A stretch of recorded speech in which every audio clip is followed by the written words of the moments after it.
Innal hamdalillah nahmaduhu wa nasta'inuhu wa nastaghfiruh wa na'udzu billahi min shururi anfusina wa min sayyiati a'malina. Man yahdihillahu fala mudilla lahu wa man yudlil fala hadiyalah. Ashhadu an la ilaha illallah wahdahu la syarikalah wa ashhadu anna Muhammadan abduhu wa rasuluh. Allahumma sholli wa sallim ala sayyidina Muhammad wa ala alihi wa sahbihi ajma'in. Qala Allah ta'ala fil Qur'anil Karim, a'udzu billahi minasy syaithanir rajim. Bismillahirrahmanirrahim. Ya ayyuhalladzina amanu taqullaha haqqa tuqatih wa la tamutunna illa wa antum muslimun.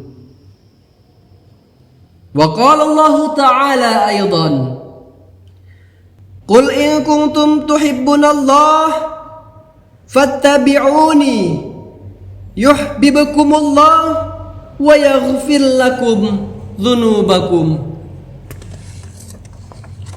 Shadaqallahul azim wa shadaqa rasuluhun nabiyyul karim wa nahnu ala dzalika minasyahidin wa syakirin walhamdulillahi rabbil alamin. Hadirin jamaah Jumat rahimakumullah. Dalam kesempatan khutbah Jumat ini, marilah kita mengucapkan rasa syukur kita kepada Allah Subhanahu wa ta'ala atas segala nikmat dan karunia yang telah Allah berikan kepada kita, sehingga kita dapat melaksanakan sholat Jumat ini. Sebagai wujud rasa syukur itu, marilah kita tingkatkan kualitas iman dan takwa kita kepada Allah Subhanahu wa ta'ala dengan takwa yang sebenar-benarnya takwa, agar kita mampu mewujudkan diri sebagai hamba yang terpilih oleh Allah, sebagai hamba yang mulia di sisinya. Amin ya rabbal alamin. Hadirin yang dimuliakan Allah Subhanahu wa ta'ala, rasanya sudah tidak asing lagi di telinga kita bahwa Nabi kita Muhammad sallallahu alaihi wasallam lahir di kota Mekah pada tanggal 12 Rabiul Awal, bertepatan dengan tahun 570 Masehi.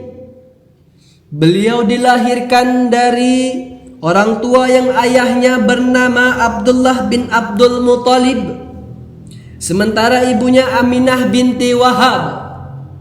Ayahandanya Abdullah merupakan seorang saudagar yang sering bepergian ke negeri Syam.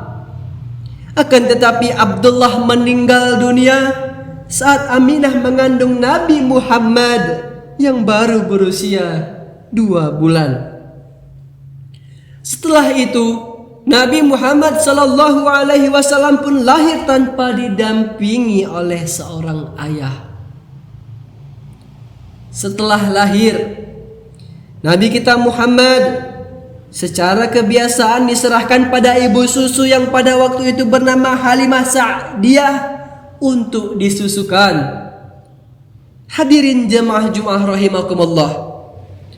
Pada zaman dahulu, masyarakat Arab memiliki kebiasaan menyusukan anak-anak mereka kepada perempuan desa. Hal ini bertujuan agar anak-anaknya tumbuh di lingkungan pedesaan yang udaranya menjadi bersih. Nabi kita Muhammad tinggal bersama ibu susunya di dusun Bani Sa'ad selama 4 tahun. Kisah Nabi kita Muhammad selanjutnya di usia 6 tahun sang ibu pun wafat. Kemudian Nabi kita Muhammad sallallahu alaihi wasallam dirawat oleh kakeknya dari pihak ayah, yaitu Abdul Muthalib. Selang 2 tahun sang kakek wafat. Sejak saat itu Nabi kita Muhammad sallallahu alaihi wasallam dirawat oleh pamannya bernama Abu Thalib yang merupakan salah satu petinggi dari keluarga Bani Hashim. Nabi Muhammad sallallahu alaihi wasallam pun sering ikut berdagang ke Syam bersama pamannya. Nabi Muhammad sallallahu alaihi wasallam menikah dengan Siti Khadijah. Siti Khadijah adalah wanita terpandang, cantik, dan berasal dari golongan yang berada di Arab. Nabi Muhammad menikah saat berusia 25 tahun, sedangkan Khadijah saat itu berusia 40 tahun. Nabi kita Muhammad SAW mendapatkan wahyu saat usia 40 tahun. Setelah mendapat wahyu dari Allah, Nabi Muhammad SAW pun mulai melaksanakan dakwahnya. Pada awalnya, dakwah yang disampaikan dengan cara bersembunyi-sembunyi. Nabi kita Muhammad SAW wafat saat berusia 63 tahun. Beliau mengalami sakit dalam beberapa waktu. Suhu tubuhnya tinggi dan sampai akhirnya menghembuskan nafas terakhir. Hadirin yang dimuliakan Allah Subhanahu wa ta'ala. Adapun mengenal sedikit hikmah yang penting daripada perayaan Maulid Nabi kita ini, marilah kita mengenal lebih jauh lagi untuk lebih maksimal dalam mencintai Nabi Muhammad sallallahu alaihi wasallam. Sejauh ini rasanya peringatan Maulid Nabi di hampir seluruh penjuru dunia berlangsung, tapi sangat disayangkan sekali. Luapan kecintaan yang agung ini hanya pada waktu Maulid itu saja. Sementara pembuktian kita dalam mencintai Nabi sallallahu alaihi wasallam sama sekali jauh dari harapan, meski hanya 1/10-nya saja. Sangat sulit bagi kita untuk mencontoh akhlak dan perbuatan yang beliau contohkan. Luapan rasa gembira kita dalam mencintai Nabi terkadang hanya setahun sekali. Sementara untuk bisa dikata cinta harus sama antara hati, ucapan, dan perbuatan. Seandainya hati kita benar-benar mencintai Nabi Muhammad SAW, sudah jelas lisan kita istiqomah bersolawat kepadanya. Apa yang diperintahkan Nabi sudah jelas kita bersegera dan ikhlas melaksanakannya. Apa yang dilarangnya sudah jelas kita segera meninggalkannya, agar cinta kita tidak hanya sampai di tenggorokan belaka. Hadirin jamaah Jumat rahimakumullah. Barang siapa yang cinta kepada Nabi Muhammad sallallahu alaihi wasallam dengan kecintaan yang tulus, niscaya Allah haramkan neraka terhadap tubuhnya. Atau dengan kata lain, Allah tidak akan memasukkan ke dalam neraka, melainkan ia akan dimasukkan ke dalam surganya Allah Subhanahu wa ta'ala. Cinta itu bukan hanya di mulut, tetapi harus dibuktikan dengan sikap dan tindak tanduk yang menunjukkan bahwa ia sedang cinta. Oleh karena itu, barang siapa yang mengaku benar-benar cinta kepada Nabi Muhammad sallallahu alaihi wasallam, ia dituntut harus mengerjakan sunnah-sunnahnya sebagai bukti dari cintanya kepada Nabi Muhammad sallallahu alaihi wasallam. Ia dituntut harus mengerjakan sunnah-sunnahnya. Barang siapa yang cinta kepada Nabi sallallahu alaihi wasallam, maka kelak di hari kiamat ia akan bersama-sama dengan Nabi Muhammad sallallahu alaihi wasallam, yakni selamat dari neraka dan masuk ke dalam surga. Sebagaimana dalam hadis dinyatakan, barang siapa menghidupkan atau mengamalkan sunnahku, berarti ia benar-benar mencintaiku. Dan barang siapa yang mencintaiku, maka ia akan bersamaku di dalam surga. Hadis riwayat As-Sajazi melalui Anas radhiyallahu anhu.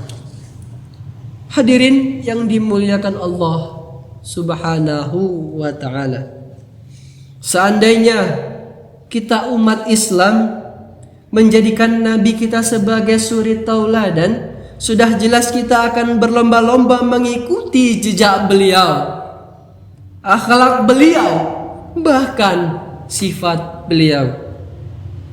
Mencontoh sifat-sifat Nabi yaitu siddiq, amanah, tabligh, dan juga fatanah. Siddiq artinya benar atau selalu berkata jujur. Amanah artinya dapat dipercaya dan tidak pernah mengingkari sesuatu. Tabligh artinya menyampaikan wahyu kepada seluruh umat dan pengikutnya.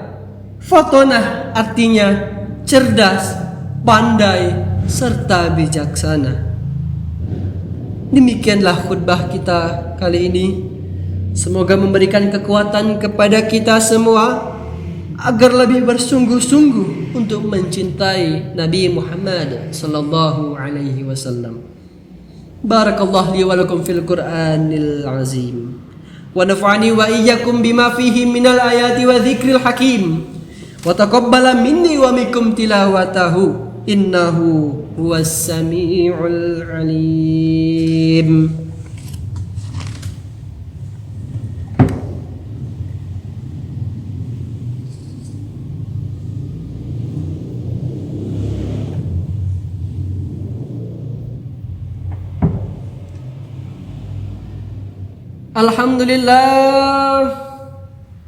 Alhamdulillahilladzi an'amana bi ni'matil iman wal islam.